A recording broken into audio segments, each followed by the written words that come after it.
Yay, hi! Hello, beautiful humans in business coaching for rebel healers and spiritual entrepreneurs. A little late today because I needed a chai before we got started.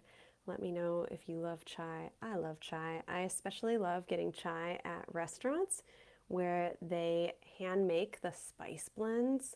Ugh, one time I was traveling to Edmonton, Canada. It was the first mentor I ever worked with, Tad Hargrave of Marketing for Hippies, and he did an in person retreat.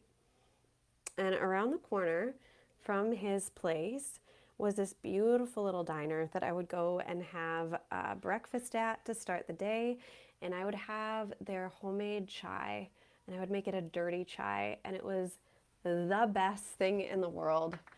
Dirty chai, homemade, hand blended spice blends. I could live on that stuff all winter long. Let me know if you're a chai fan, or if not, what your favorite type of coffee is. And yeah, it was just really nice. Hi, Nicolette. Yay, I'm so glad you're joining.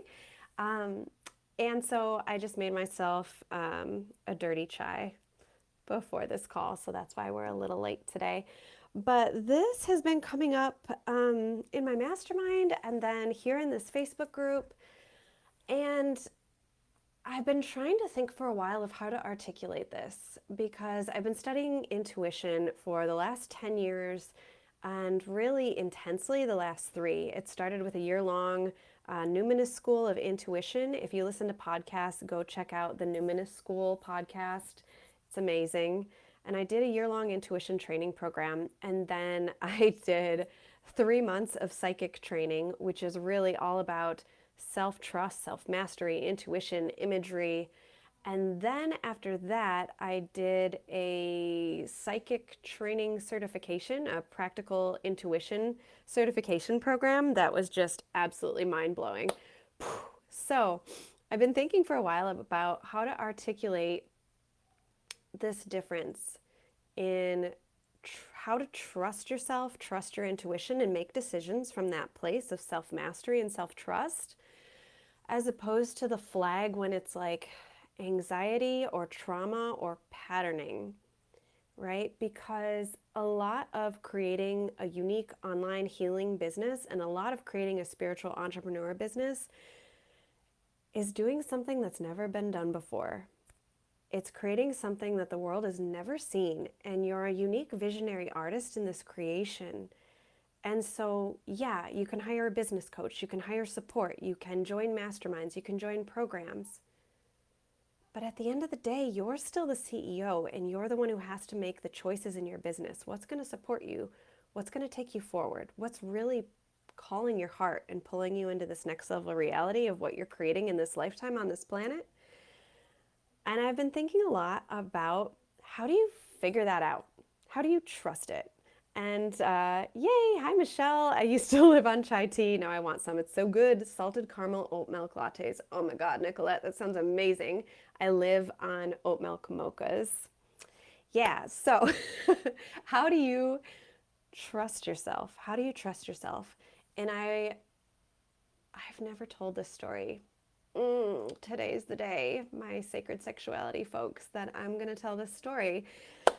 So I was married previously. I was married for 7 years, and I called it this at the time. I don't know the official name for it, but my ex-husband totally had this Snow White complex of, oh, well, we could do like dirty things in the bedroom and like enjoy orgasms and sex when we weren't married. But after we were married, it was, oh, no, no, no. Like everything has to be buttoned down, everything has to be quiet. And he kept, like, trigger warning in case anybody, sexually related things, um, he would tell me to be quiet and he would tell me I was too much.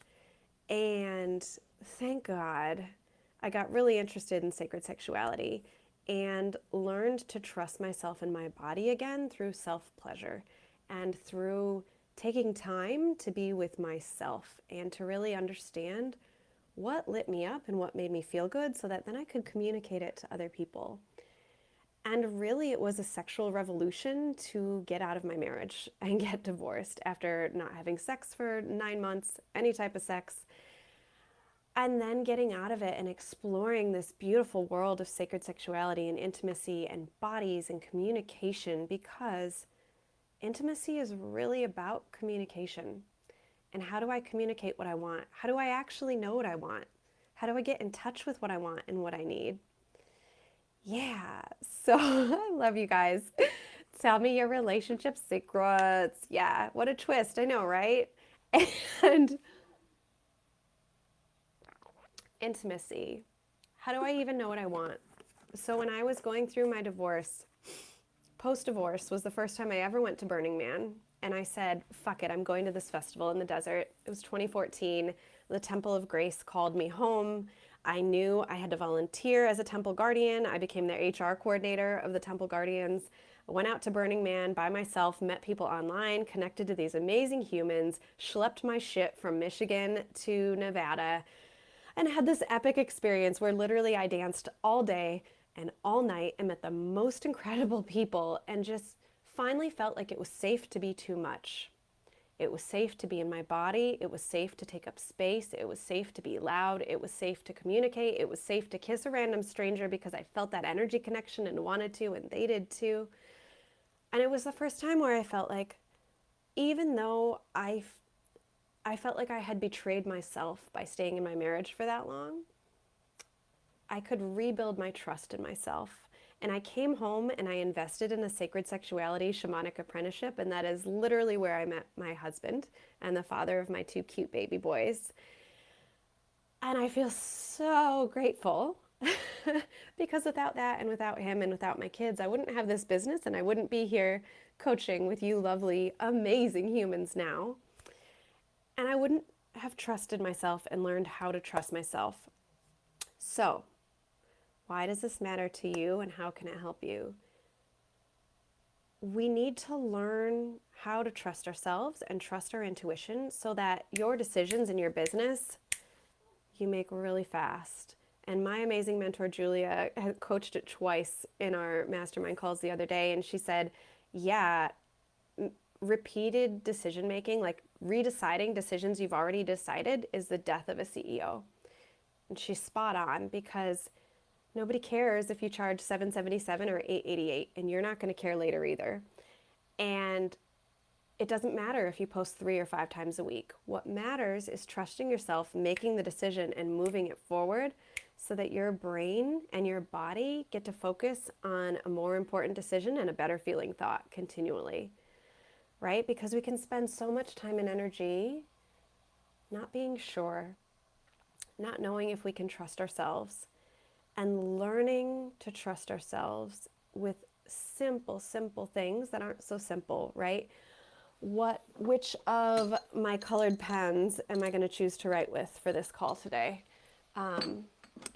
Which of my tarot decks am I going to use? What movie do I want? What do I want for dinner?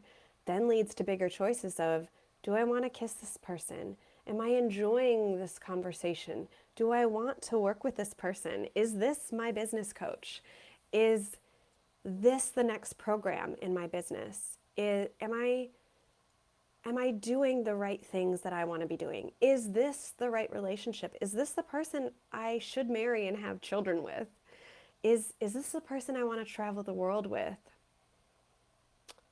Those bigger decisions happen from all the micro decisions under it. And learning to trust ourselves, I would argue, is the most important business decision we can ever make.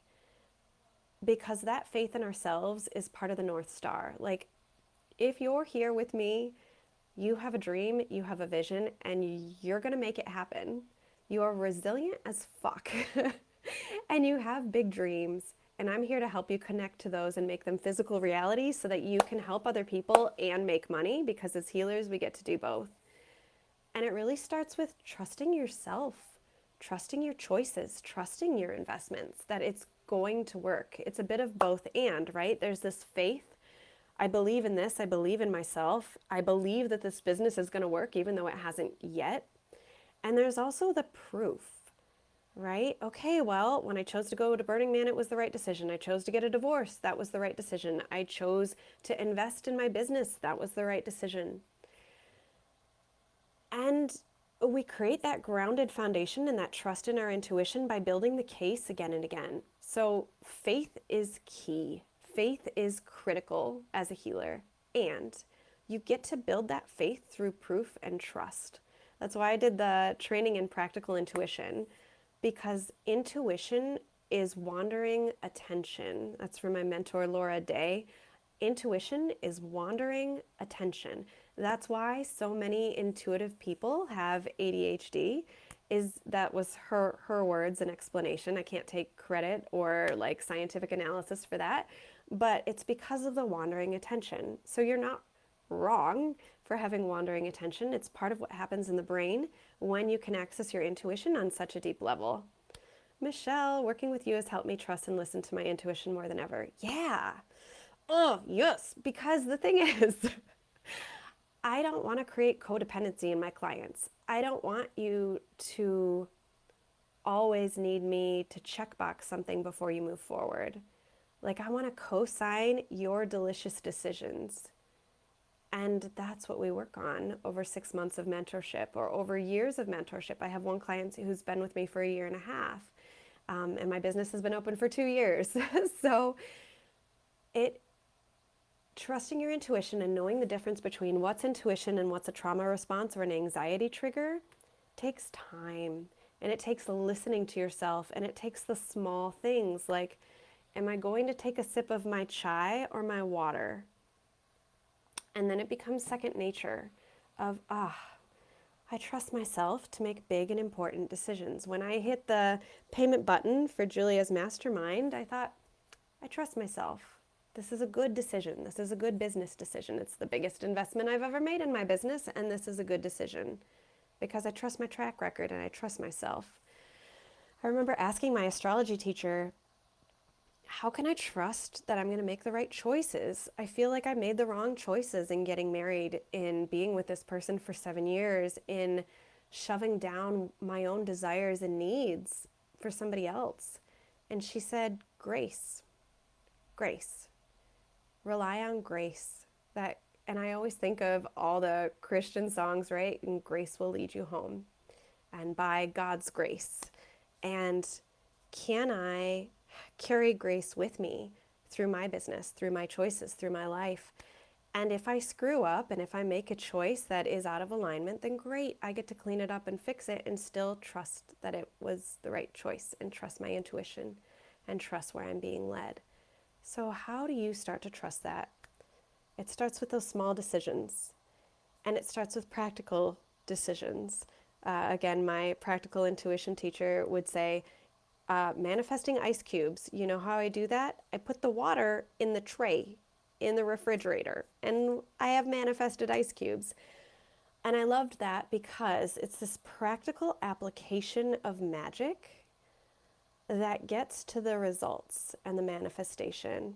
Whew, I'm going deep with you guys today. Like, let me know if anything needs a backtrack or more explanation. You just let me know. Thanks for bearing with me. I always teach like it's through a fire hose. So if you've been with me this long, you're here for that. And practical magic is applied intuition. So trusting yourself. For every one of us, this is different. It's going to come across differently. I have clairaudience. This is why I love Voxer with my one-on-one client, you guys. One-on-one clients get access to me on Voxer. I get to be their cheerleader in their back pocket, and I love it because auditory processing is huge for me. I know truth. I know magnetism when I hear it. I am definitely clairaudient. And so for me, when there is truth in my decision, when it's the right thing, I kind of hear like a crystal bell sort of sound. Let me know if you know this for yourself. Is there a quality to the truth or the yes decision? Is there a color? Is there a flavor? Is there a felt sensation in your body that you can start to attach to of like, this is what an edgy yes feels like. This is what a hell yes feels like. This is what a grounded yes feels like. And those of you in conscious relating, sacred sexuality, polyamory sort of decision-making processes, like this shit comes up often, right? If you're at a sex party, if you're at an experience, if you're at a festival or a group experience where you're like, this is exciting, but I don't know if I want to do this. And do I want to explore this? And can I like watch and see and wait? And do I trust myself to say yes or no? And that I won't feel trauma or a trigger response afterwards? Like, there's so much to manage. Anytime I have friends that are like, I'm thinking of opening up my relationship, my advice is always go really, really, really slow. And I've heard this, and I know others have heard it multiple ways. Go as fast as the slowest part of you. In every decision, whether it's business or sacred intimacy, how can you slow down and hear yourself and be able to hear your yes, hear your no, hear your excited maybe, and feel it in your body? You know, does it come up? Is there tightness in your throat when you feel a no? Is there a tingling in your fingers when you feel a yes? Are there excited butterflies that start to come up when you're like, ooh, it's an edgy yes? How can you start to identify these things? And maybe it's as simple as journaling on them, right? Like maybe at the end of each day, you do a little inventory. Where did I feel a yes? Where did I feel a no? Or when it comes up of like, oh, this was a hell no. Let's talk about how that felt. So for me, a hell no feels like the color red, like bright red, and has a heavy, dense quality to it. And there's kind of like this absence of sound that happens for me. So really starting to get descriptive and imaginative, because we are humans with lots of sensory activation. So once we can start practicing this, then the big decisions come more easily. Is this the right person to marry? Yes or no? Should I move across the country? Yes or no? Do I buy this house? Yes or no? Becomes much faster. I make really fast decisions. Sometimes I give my sweet husband whiplash because I make really fast decisions. But I trust myself completely in a way that I never have before. And this is part of what I love teaching my clients, is how to trust themselves again and again. Because if you're so in tune with your intuition and with your self-knowing and self-mastery, and it's only going to get better over time, then you don't have to waste the time and energy being anxious or stressing out. And part of this is why my energy feels so grounded, is because I am. For one of the first times in my life, I was so anxious in corporate America, so stressed out. A sense of urgency is on every stupid ass job description. You know what a continuous sense of urgency looks like in an animal? Anxiety. So I feel grateful and lucky and fortunate to be able to repattern that in my body. And that work is done on like the energetic and the feedback and the body level with my clients in my one-on-one work and in my mastermind program. You know, my clients will tell you it's not explicit, but it's embodied transmission. And I'm so grateful to get to do that work. So, know what is your intuition and what's a yes and a no. Knowing that helps you identify, what does anxiety feel like? And when I'm making a decision from a pattern, as opposed to a decision from a new way of being and a new way of coding, right? So let's say your goal is to be consistent on Facebook posting. Like that's it. You just want to be consistent posting content about the next service you're launching. And then it comes up and you're like, I don't feel like it today, so I'm not going to. Okay, is that your intuition? Is that this deep sense of knowing that says, I don't feel like it, so I'm not going to? Or is it a trauma response or a pattern or an anxious patterning of self-sabotage that says, no, I'm not going to? Because sometimes not sticking with our process or our program is the right answer. And other times, that's feeding into the self-sabotage. So how do we identify what is what? And it's really getting to know for you personally, what's that felt body sensation? What's the quality? What's the color? What's the sound? What's the smell? What's the tightness in the body? You know, when you're making that choice to not post on Facebook, even though you committed that you would, do you feel constriction in your heart? Or do you feel lighter? Do you feel dense, heavy energy? Do you feel a sense of betrayal or distrust? Or do you feel excited about it? Do you feel like, yeah, I've been doing it for a while, and today the right choice is not to do it? And this gets into the acting from a space of love and not reacting from a space of fear. I will never forget when I made the choice to do that when my son Cedar was going through open heart surgery. And again, we were asked, he was 4 months old, 2 open heart surgeries before he was 4 months old. And we were asked, do we do this? Do we do that? What do we do? What's the right action to take? And I remember sitting down with my husband and saying, I'm only going to make decisions from a place of love. And that is my choice to make. I am choosing from a place of love, and I am not going to act from a place of fear. And making that choice again and again is what's allowed me to flex that resiliency and intuition muscle and then be fully present with you guys doing this work here, because your work is epic as fuck. You are changing lives. I don't work with people who sell used cars or shoes unless they're selling shoes that change people's lives. You're doing deep embodied healing work that lights people up. And so you get to be fully resourced and supported doing that. And making those choices from a space of love is key.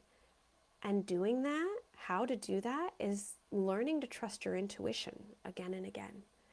And so part of it is testing it, checking in, trying it, tweaking it, and you're only going to get better and better at it the more you do it. So there's a reason the intuition school I was part of was a year-long program. I would so give you guys the link, except she literally closed the school. It doesn't exist anymore. And go listen to the Numinous School of Intuition podcast. Find it on Apple or Spotify.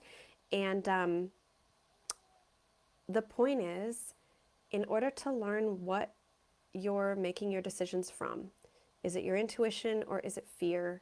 Is it a past pattern or cycle, or is it new inspiration?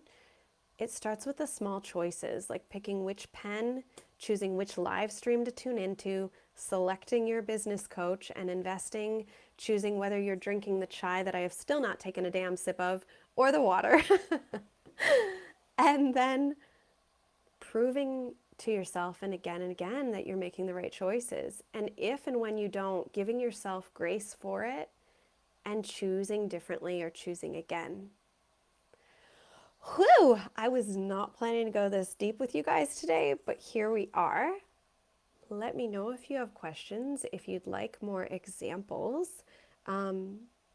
Yeah, join me live every Tuesday. I have one one-on-one coaching spot left that opens in mid-December. Let me know if it's yours. I have 2 or 3 people considering right now. I don't know when the next one-on-one coaching spot will open, and then the mastermind opens in March. Get your cute butt on the wait list. Bundles. I have 2 DIY coaching bundles. One's on how to connect to clients that want to pay you. One's on creating your signature program that sells. Both of them are up for $99, and if you buy them before November 30th, you get in on a complimentary group coaching call that happens November 30th at 4 p.m. Eastern Standard Time. You can snatch those up at the most recent link in here. Over a dozen people have bought them so far. Thank you so freaking much for investing in me and in my business and in you and your business. I think that's everything. Yeah, let me know if you have any questions. Ask questions, watch the replay. I will respond to any questions then. I'm finally going to sip this chai. Oh, good. It's still tasty.